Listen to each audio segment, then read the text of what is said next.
Welcome to Man Does Tech, where I solve the problems you didn't even know you had. In this video, I will explain how to tally in math.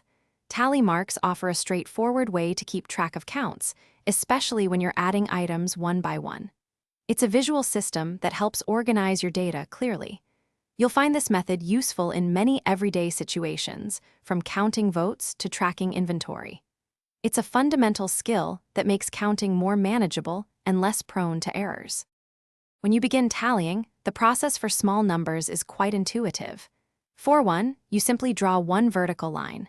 If you need to count two items, you'll draw two vertical lines. This pattern continues for 3 and 4, where you'll draw 3 and 4 vertical lines respectively. It's a direct representation, with each line clearly indicating a single unit. The real power of tallying comes with the number 5. Once you have 4 vertical lines, the fifth mark is drawn diagonally across them. This creates a neat bundle, making it incredibly easy to see a group of 5 at a glance. This grouping strategy is essential for efficiently counting larger quantities, as you can quickly count by 5s instead of individual marks. Tally marks are incredibly versatile and used in many real-world scenarios. Imagine counting votes during an election. Tally marks make it simple to track each choice. They are also perfect for inventory management, helping businesses quickly count stock.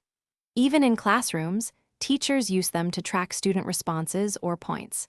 It's a practical skill that simplifies data collection across diverse applications. Thanks for watching. If you found this helpful, don't forget to like and subscribe.